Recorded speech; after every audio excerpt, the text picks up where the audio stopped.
Shalom, puji nama Tuhan. Kita bersyukur saudara, ibadah bukan sekadar kebiasaan, tapi biarlah kita mengalami perjumpaan dengan Tuhan setiap kali dalam ibadah kita. Saudara yang dikasihi Tuhan, hari ini tema firman Tuhan, kita akan melihat firman Tuhan dasar reformasi. Tanggal 31 Oktober nanti kita bersama-sama gereja Tuhan merayakan hari reformasi. Ya, kalau saudara masih mengingat, reformasi dimulai dengan apa yang Luther lakukan ketika dia menempelkan 95 dalil atau tesis di pintu gereja Wittenberg. Ya, jadi kalau kita bicara reformasi tidak terlepas dari tokoh ini saudara ya, Martin Luther. Tentu ada banyak tokoh sebelum dia yang juga melakukan reformasi, tetapi dampak yang paling luas yang dikenal biasanya kita mulai dengan Luther saudara. Menarik sekali di usia yang kira-kira 32 tahun, karena dia baru ulang tahun kayaknya minggu depannya, November ulang tahun Luther, dia menempelkan 95 dalil itu di pintu gereja Wittenberg. Dan Luther hidup sampai kira-kira umur 63 tahun ya. Ini tahun kehidupan dia. 1483 sampai 1546. Siapa Luther? Luther seorang pastor Katolik dan dia menempelkan 95 dalil itu pada tahun 1517. Jadi kita lihat sejarahnya sedikit saudara. Untuk kita memahami sebenarnya apa sih yang gereja peringati. Tahun ini kita memperingati 508 tahun reformasi. Apa yang diresponi, waktu itu diresponi adalah penjualan surat penghapusan hukuman. Atau yang disebut sebagai indulgensia. Yang waktu itu dijual sebagai satu cara juga untuk fundraising membangun katedral pada waktu itu. Basilika Santo Petrus ya, Paus Leo waktu itu memberikan izin untuk penjualan surat indulgensia. Jadi apa yang Luther perjuangkan saudara? Kalau saudara lihat perjuangan Martin Luther, sebenarnya dia tidak ingin keluar dari gereja Katolik, tetapi ingin mereformasi. Ingin memberikan catatan kritisnya, yang kemudian dia pakukan pada pintu gereja di kotanya. Dan jangan lupa kenapa pintu gereja, waktu itu billboard pengumumannya pintu gereja saudara ya. Jadi makanya dia pakukan di situ. Nah perbuatan ini menghasilkan serangkaian perkembangan yang akhirnya disebut sebagai reformasi gereja. Jadi kalau saudara mau mempelajari lebih jauh, ada satu buku kecil ya, ini saudara bisa cari 95 dalil Martin Luther. Latar belakang sejarah dan analisis terhadap dalil Martin Luther. Nah saya kasih sedikit gambaran sejarah untuk saudara bisa memahami apa sebenarnya yang gereja peringati. Jadi berdasarkan surat penghapusan hukuman yang telah jemaat peroleh, kalau orang udah beli surat itu, Luther wajib menyatakan bahwa dosa mereka telah diampuni. Nah ini menggelisahkan hatinya. Tanpa mewajibkan mereka melakukan perbuatan penyesalan. Asal udah beli, pokoknya Luther mesti bilang dosamu diampuni. Nah, ini yang menggelisahkan hati Luther. Apalagi waktu dia belajar, dia melihat apa yang firman Tuhan nyatakan, kitab Roma khususnya. Dia sadar, wah ini bukan hal yang punya dasar firman. Nah, jadi Luther menegur jemaatnya dalam khotbah, tetapi dia juga menganggap perlu menyatakan keberatan terhadap uskup yang waktu itu berkuasa, Uskup Albrecht, dan mengangkat masalahnya dalam lingkungan kaum teolog se-Jerman saudara. Kenapa? Awalnya ini bukan untuk jemaat umum. Karena apa? Nanti saudara perhatikan, umumnya kalau masa itu ada kritik, maka yang dilakukan seperti yang Luther lakukan. Kebiasaannya waktu itu menerbitkan sejumlah tesis, dalilnya memberikan pemahaman. Apa yang sebenarnya sedang dikritik. Dan menariknya ini pertama kali muncul dalam bahasa Latin. Ini yang menunjukkan bahwa awalnya 95 tesis ini bukan untuk orang awam.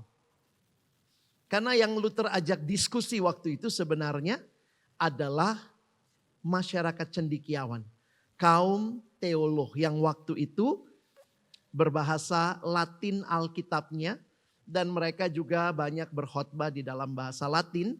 Dan ini bahasa kaum cendekiawan pada waktu itu. Jadi kalau saudara lihat gerakan Luther awalnya bukan gerakan kerakyatan begitu ya. Tetapi ini diskusi kaum teolog. Nah ini kira-kira 95 dalilnya. Ada satu, ini dalam bahasa Latin saudara ya. Nanti saudara bisa cari dokumen-dokumen seperti ini. Nah apa yang menarik, kenapa tanggalnya 31 Oktober? Nah ada alasan seperti ini saudara ya. Peristiwa ini berlangsung pada tanggal 31 Oktober. Agaknya hari itu dipilih karena tiap tahun tanggal 1 November dalam gereja-gereja istana yang di bawah istana waktu itu dibawakan khotbah tentang penghapusan hutang itu. Jadi ini yang nampaknya menjadi alasan Luther satu hari sebelumnya memberikan 95 dalil ini. Sehingga kalau saudara mempelajari sejarah, kita melihat iya ya, sekarang ada gereja Katolik, Roma Katolik dan ada gereja Protestan. Nah, yang menarik kalau saudara perhatikan tentang reformasi ini biasanya disederhanakan dengan 5 prinsip ini. 5 prinsip sola gratia hanya karena iman. Sola gratia hanya karena anugerah. Sola fide hanya karena iman. Solus Christus, hanya Kristus, tidak ditambah yang lain-lain. Sola Scriptura, hanya firman Tuhan, Alkitab, dan Soli Deo Gloria. Nah ini yang di dalam gereja biasanya kita ingat saudara ya. Kenapa kita perlu tahu latar belakang ini? Karena saudara bisa melihat bagaimana pentingnya firman Tuhan menjadi dasar dari reformasi. Mari kita sedikit melihat zaman itu emangnya Alkitabnya bahasa apa? Tadi saya bilang namanya bahasa Latin. Nah ini Alkitab masa itu yang namanya Latin Vulgate. Bahasa asli Alkitab perjanjian lama itu bahasa Ibrani. Bahasa asli perjanjian baru bahasa Yunani. Tetapi ada bahasa Latin, ini terjemahan abad keempat, abad kelima. Ini diterjemahkan hasil revisi, sebagian hasil terjemahan Jerome atas perintah Paus Damasus I pada tahun 382. Jadi saudara bisa bayangkan dari tahun 382 ke belakang sampai reformasi Alkitab yang ada, yang accessible berbahasa Latin. Makanya kita ingat ya ketika melakukan penerjemahan sampai ada yang dibunuh untuk hal itu. Karena ini bahasa yang dianggap sakral. Alkitab ini disebut Vulgata dari frasa versio vulgata atau artinya terjemahan untuk umum. Dan ditulis dalam gaya sastra Latin yang umum pada abad keempat. Apa yang menarik kalau saudara perhatikan. Luther seorang pastor, biarawan, dia tahu bahasa asli. Dia baca Alkitab dalam bahasa asli, dia menemukan bahwa keselamatan karena iman. Bukan karena membeli surat penghapusan utang. Dan ini menjadi satu hal yang mengguncangkan. Kenapa? Karena Luther berjumpa dengan firman Tuhan. Saudara ada satu kutipan, saya mau ajak kita lihat dari seorang bernama Ben Witherington.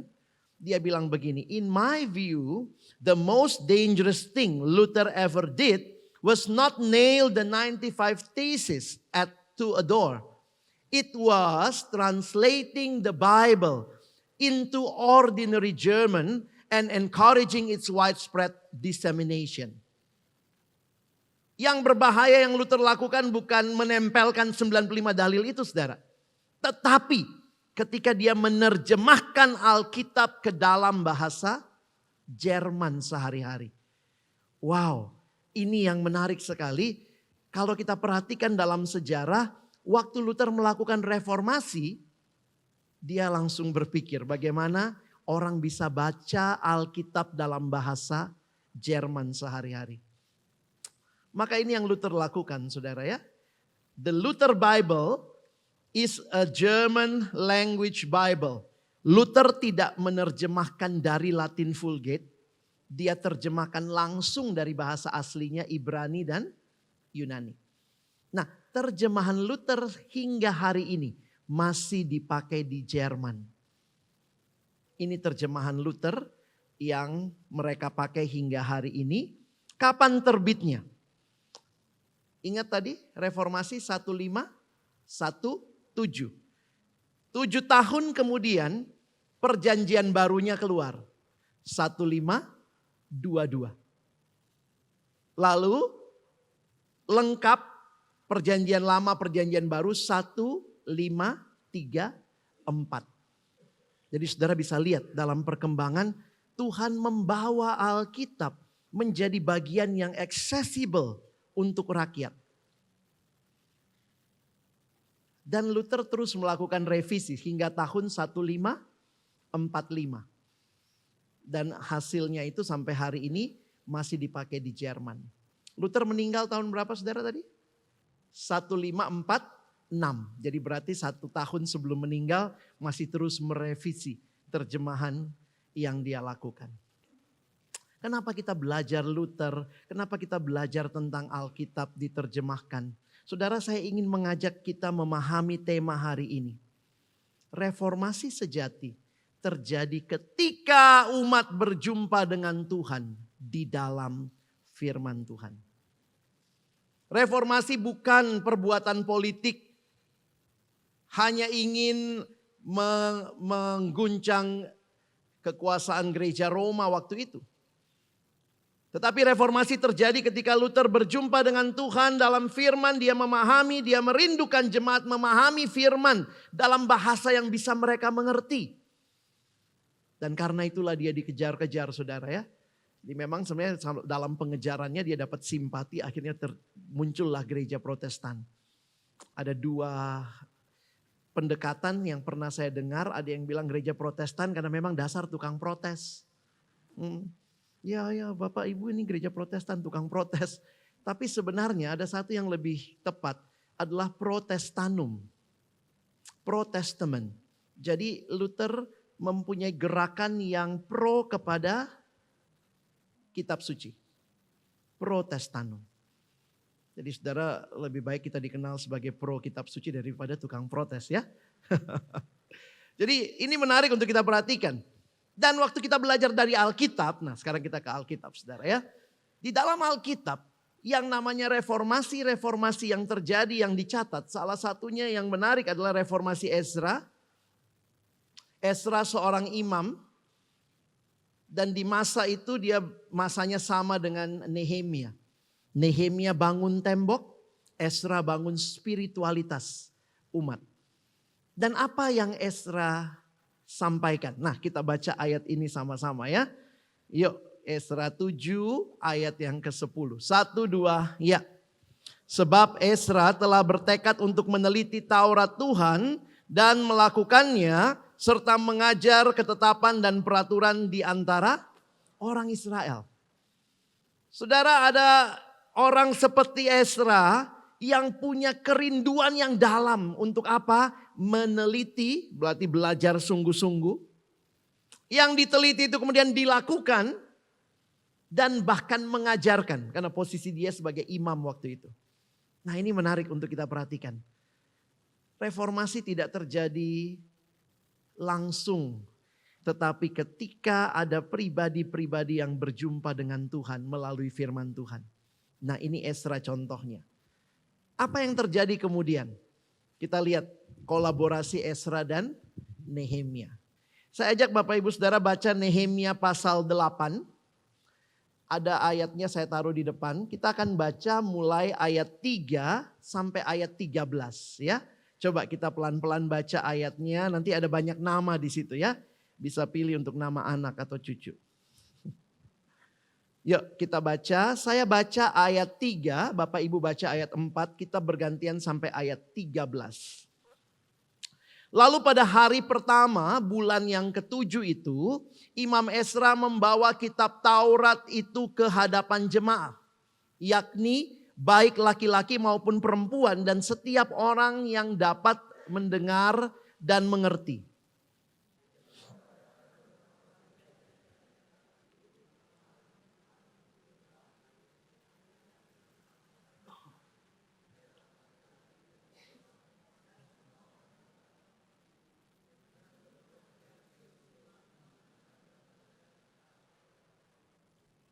Ezra ahli kitab itu berdiri di atas mimbar kayu yang dibuat untuk peristiwa itu. Di sisinya sebelah kanan berdiri Matika, Sema, Anaya, Uria, Hilkia, dan Maasea. Sedang di sebelah kiri berdiri Pedaya, Misael, Malkia, Hasum, Hasbadana, Zakaria, dan Mesulam.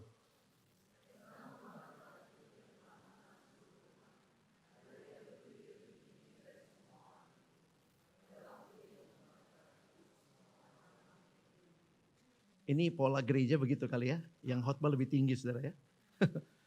Makanya beberapa gereja mungkin di Eropa itu ikutin mimbarnya dari kayu saudara ya. Tapi biasanya kalau dengar firman orang berdiri, saudara duduk ya, saya yang berdiri. Coba lihat ayat 7. Lalu Ezra memuji Tuhan Allah yang maha besar dan semua orang menyambut dengan amin, amin. Sambil mengangkat tangan. Kemudian mereka berlutut dan sujud menyembah kepada Tuhan dengan muka sampai ke tanah.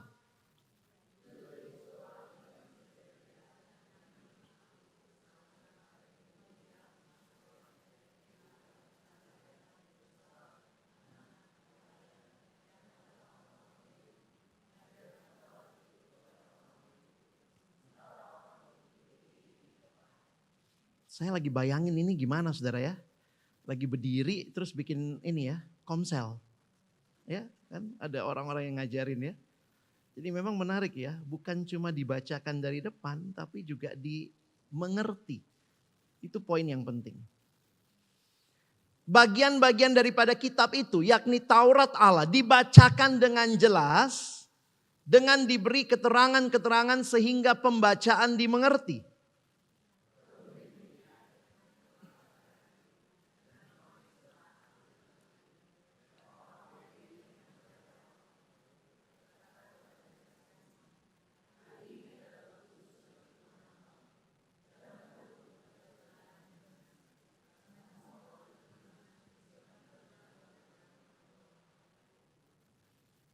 Lalu berkatalah ia kepada mereka, pergilah kamu, makanlah sedap-sedapan dan minumlah minuman manis.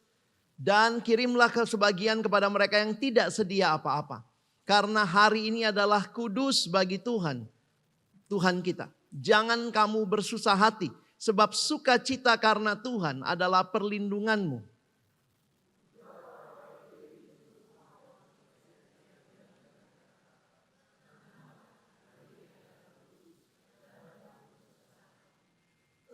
Maka pergilah semua orang itu untuk makan dan minum, untuk membagi-bagi makanan dan berpesta ria. Perhatikan kalimat ini.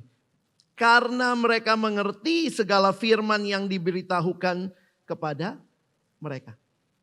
Ini kebangunan rohani yang sejati. Mereka mengerti segala firman yang diberitahukan kepada mereka. Saudara, kalau kita bicara khotbah, nah dari situ ya. Ada yang dibacakan ayatnya lalu dikasih keterangan supaya dimengerti. Makanya khotbah yang baik harusnya membuat kita makin ngerti. Benar gak? Kalau habis dengar firman terus kita makin gak ngerti dia ngomong apa tadi ya. Saudara saya makin takut gitu ya. Karena kita tidak sedang menyampaikan apa yang sekadar kita pikirkan. Tetapi yang firman Tuhan nyatakan. Nah saudara ini satu hal yang dicatat di dalam Alkitab. Seorang imam namanya Ezra. Punya tekad menyelidiki, menghidupi dan membagikan. Dan kemudian dibacakan di depan umat. Mereka mengerti firman. Mereka memahami dan mereka nangis saudara ya. Saya lagi bayangkan tadi waktu menangis sampai ditenangin gitu ya. Dan disinilah kita melihat. Coba lihat ayat 19. Saya lompat sedikit ayat 19 saudara ya. Bagian-bagian kitab Taurat Allah itu dibacakan tiap hari. Kenapa tiap hari? Waktu itu hari raya Pondok Daun. Itu biasanya 7 hari ya. Dibacakan tiap hari dan dari hari pertama sampai hari terakhir. 7 hari lamanya mereka merayakan hari raya itu. Dan pada hari yang ke-8 ada pertemuan raya sesuai dengan peraturan. Ibadah mereka fokus kepada firman. Dan itu membawa pembaharuan. Dan kalau saudara lihat sejarah reformasi, itu juga terjadi. When you remember about the Reformation, ini bukan sekadar ulahnya si Luther, nanti dilanjutkan sama Calvin. Tetapi ketika firman Tuhan kembali dalam posisi yang berotoritas, sola scriptura. Saya kutip beberapa kutipan dari tokoh-tokoh Kristen bicara tentang reformasi. Misalnya Robert Godfrey mengatakan, it wasn't Luther or Calvin that reformed the church. It was the word of God that reformed the church. Bukan Luther, bukan Calvin. Tapi Tuhan sendiri melalui firman-Nya memakai hamba-hambanya yang setia kepada firman-Nya. R.C. Sproul mengatakan, we honor the reformer, but our confidence is not in them. Our confidence is in Christ. Dan itulah solus Christus. Sola scriptura, solus Christus, sola gratia. Hanya karena anugerah, hanya karena iman, bukan karena perbuatan kita. Kalau saudara mencari kutipan-kutipan reformasi, saya menemukan beberapa kalimat Luther. The Bible is alive. It speaks to me. It has feet. It runs after me. It has hands. It lays hold of me. Firman Tuhan begitu hidup bagi Luther. Perjumpaannya dengan firman Tuhan, khususnya kitab Roma, kitab Galatia yang menjadi dasar dia melihat apa yang sebenarnya firman Tuhan sampaikan tentang keselamatan iman. Di kalimat yang lain Luther mengatakan demikian. The Bible is remarkable fountain. Seperti mata air yang luar biasa. The more one draws and drink of it, the more it stimulates thirst. Makin haus, makin belajar, makin rindu, makin menyelidikinya, makin punya kerinduan yang dalam. Dan bukankah itu yang seharusnya menjadi ciri gereja Tuhan? Kalau saudara ingat semangat reformasi, semboyannya ini ya, salah satunya yang menarik. Saya juga baru ngeh waktu persiapan ya. Ecclesia Reformata Semper Reformanda. Kadang-kadang berhentinya di situ. But as secundum verbum Dei. The church reform, always reforming according to the word of God. Makanya gereja-gereja reformasi menaruh poin utama pada firman Tuhan. Saudara, ini cuma sebagai pengetahuan kita membandingkan puncak ibadah di dalam gereja Katolik adalah misa.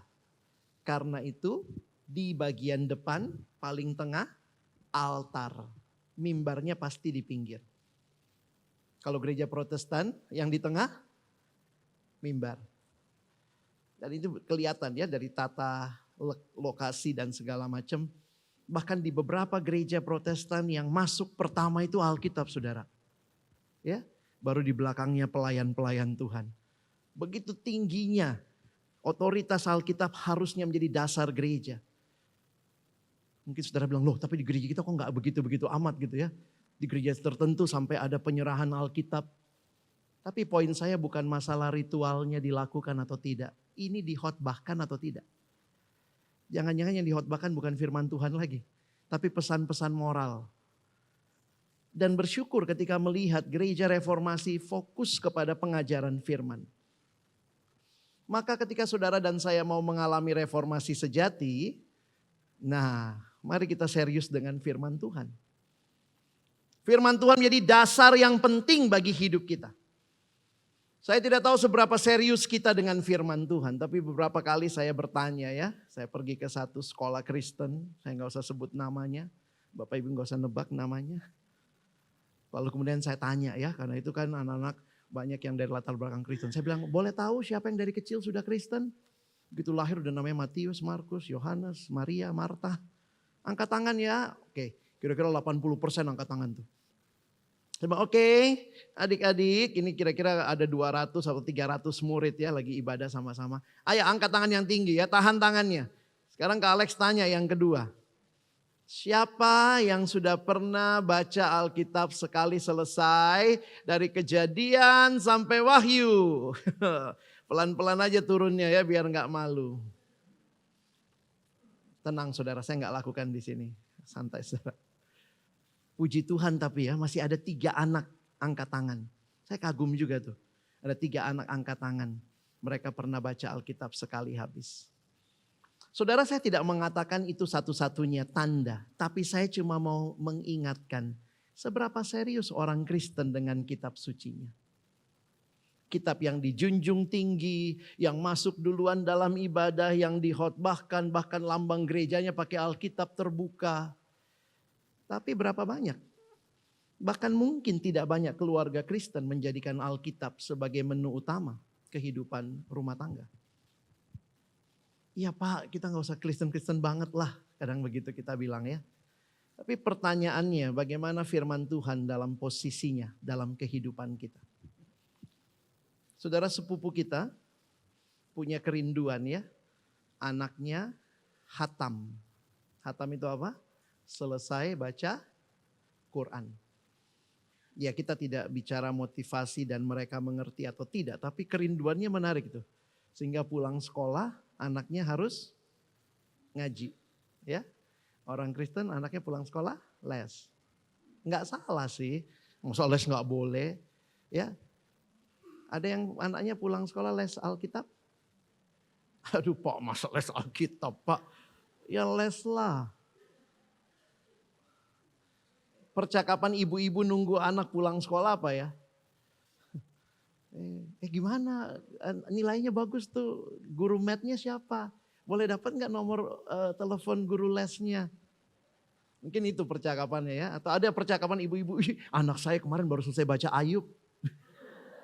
Pasti ibu-ibu yang lain bilang, ih ngeri ya ibu ini. Saya cuma mau bilang betapa mungkin kita tidak seserius-serius itu sama Alkitab. Padahal itulah dasar reformasi. Tetangga saya ngelesin anak.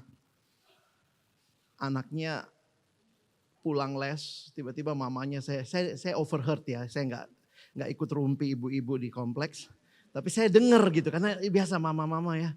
Aduh anak saya Inggris terus sekarang. Oh gitu ya.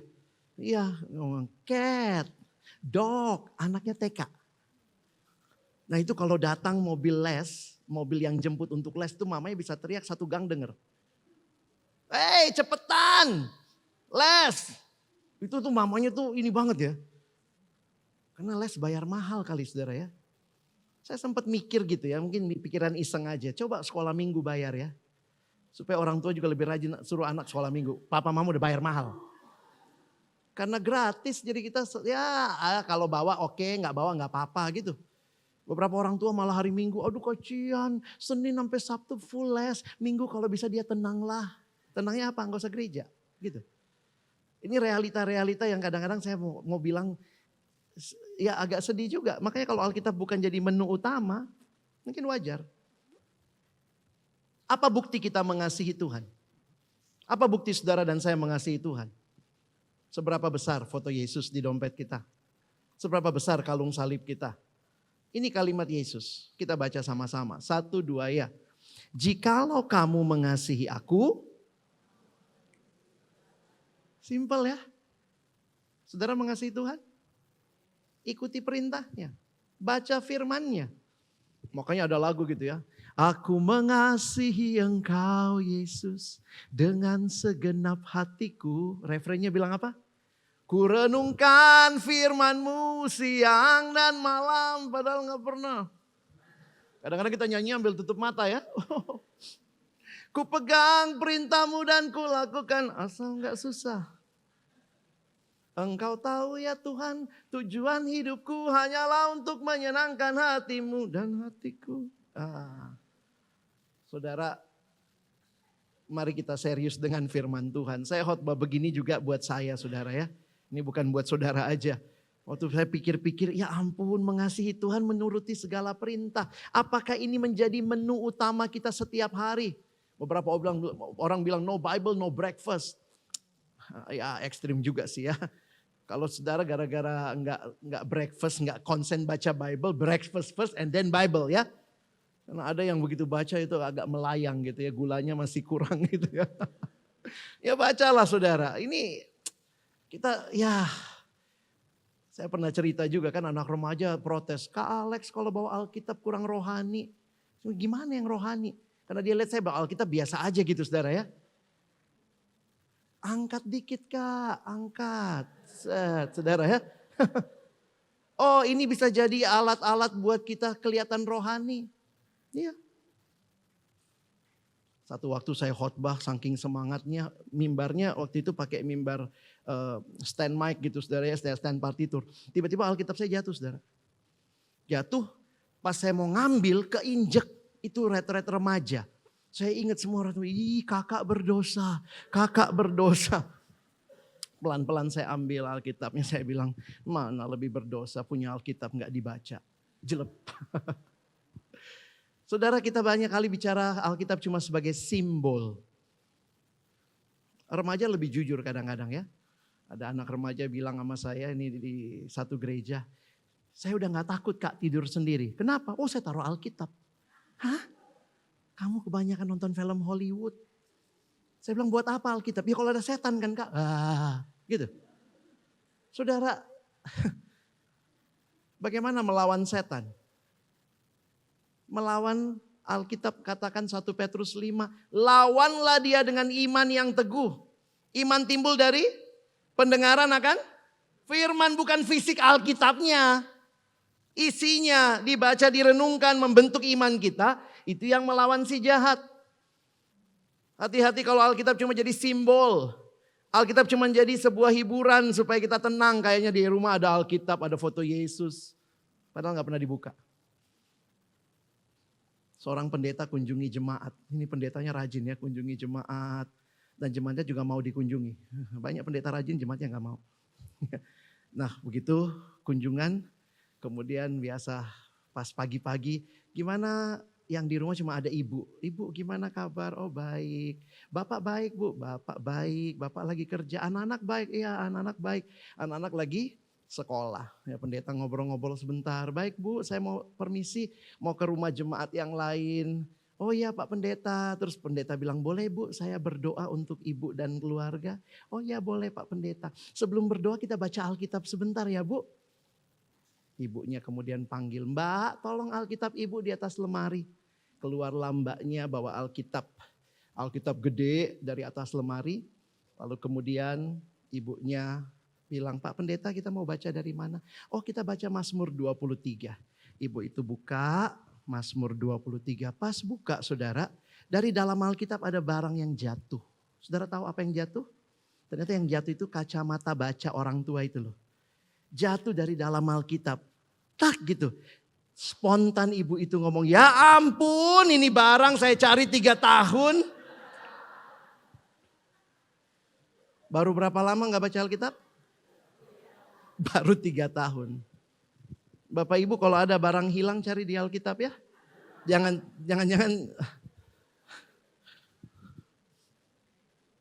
Ya Alkitab buat kita apa sebenarnya? Paulus mengingatkan di dalam 2 Timotius 3. Kita baca ayatnya sama-sama. 1, 2, ya. Segala tulisan yang diilhamkan Allah memang bermanfaat untuk mengajar, untuk menyatakan kesalahan, untuk memperbaiki kelakuan dan untuk mendidik orang dalam kebenaran. Dengan demikian tiap-tiap manusia kepunyaan Allah diperlengkapi untuk setiap perbuatan baik.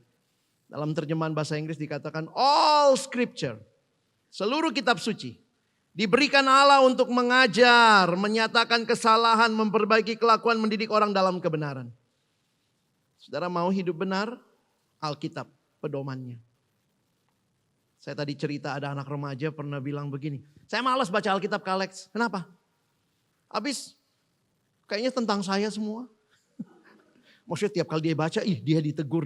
Saya bilang, Alkitab melakukan fungsinya untuk hidupmu. Kadang kita karena ada juga begitu ya. Pak, saya nggak jadi baca Alkitab, Pak. Terus kenapa saya berhenti? Kenapa saya baca nggak dapat berkat? Oh gitu, waktu baca nggak dapat berkat, terus ibu pilihnya apa? Berhenti. Saran Bapak apa? Tetap baca. Baca aja nggak dapat berkat, gimana berhenti baca? Ya, kadang-kadang kan kita yang kadang-kadang bukan Alkitab nggak berbicara, kitanya yang mungkin lagi nggak sedang tune in, saudara ya. Makanya mari kita serius begitu. Saya beberapa kali kalau ngajar di kampus gitu ya, kalau ngajar kan kadang mau cepet gitu. Sekarang kan ngajar pakai pulpen, spidol itu saudara ya, pakai spidol begitu. Terus kemudian kalau mau cepet-cepet hapusnya pakai punggung tangan, terus nggak lama pegang begini. Biasa gitu kan. Kayak make up luntur gitu ya. Terus mahasiswa suka gini. Udah tahu. Di mana? Kanan Pak, kanan. Begini, tambah lebar saudara. Paling bagus kemana? Ke depan cermin. Lihat langsung. Di sebelah sini. Firman Tuhan seperti cermin. Ketika saudara berhadapan melihat ada bagian-bagian hidup yang Tuhan mau saudara dan saya dibentuk lagi. Alami itu saudara. Bagi orang muda, dengan apakah seorang muda mempertahankan kelakuannya bersih? Dengan menjaganya sesuai dengan firman-Mu. Banyak orang tua takut anaknya keluar negeri, pergi jauh dari rumah. Kalau saudara membekali dengan firman Tuhan, harusnya gak takut saudara. Sayangnya baru sadar gitu, aduh nanti gimana dia di sana cari gereja ya, bagaimana dia begini. Saudara, warisan besar yang saudara dan saya bisa berikan buat generasi muda. Berikan mereka firman Tuhan yang menjaga hidup mereka. The Bible will keep you from sin, or sin will keep you from the Bible. Alkitab diberikan bagi kita untuk menolong mendidik hidup kita di dalam Dia. Nah ini menarik ya, the Bible was not given for our information, but for our transformation. Kita nggak baca Alkitab supaya untuk sekedar cerdas cermat Alkitab ya. Orang baca Alkitab cuma sekedar biar tahu nama anak Yakub siapa nama istrinya Adam. Kita bukan baca demi sekadar informasi. Membaca Alkitab tidak dimaksudkan untuk sekadar menambah pengetahuan, tapi untuk mengubah kehidupan. Rindukanlah itu. Kalau ketemu anak kelas 12 itu SMA 3 ya. Anak kelas 12 itu kalau ketemu hamba Tuhan kadang-kadang langsung rohani saudara. Berapa kali saya datang ke sekolah-sekolah gitu, pimpin kebaktian untuk anak kelas 3 SMA. Kalau saya tanya, jadi habis ini nanti rencanamu apa dek? Mau kuliah apa? Itulah Pak, saya nggak tahu Tuhan mau apa. Langsung Tuhan loh. Begitu ngomong begitu langsung Tuhan ya. Terus saya tanya, kalau gitu kau rajin baca Alkitab. Itulah Pak, nggak ada waktu. Sekarang bimbel terus, lalu kemudian try out terus, sibuk. Mau tahu kehendak Tuhan gak baca firman Tuhan gimana cara? Ngomongnya Tuhan. Kadang-kadang kita menjerit, Tuhan apa rencanamu buat hidupku? Terus kita mau Tuhan tulis di langit. Ini kan realita yang seringkali lucu ya. Makanya ada kalimat begini, saudara ingat kalimat ini baik-baik. Do not say God is silent with your Bible close. Tuhan ngomong di firman-Nya. Kalau ini tertutup terus Tuhan, mana Tuhan, Tuhan mana lu. Tuhan mau menjumpai setiap kita. Biarlah reformasi bulan ini kita peringati dengan mereformasi lagi hidup kita. Bersama Tuhan di dalam firman Tuhan. Saya tutup dengan kalimat pendeta John Stott. Ketika dia bicara tentang firman Tuhan, dia katakan kita harus mengizinkan firman Allah mengkonfrontasi kita, mengusik rasa aman kita, meruntuhkan sikap puas diri kita, dan merombak pola pikir serta perilaku kita. Sepanjang sejarah, perjumpaan dengan Tuhan dan firman-Nya membawa kebangunan rohani. Rindukanlah di generasi ini. Reformasi terus terjadi karena saudara dan saya mengalami perjumpaan dengan firman yang mengubahkan hidup. Amin. Mari berdoa.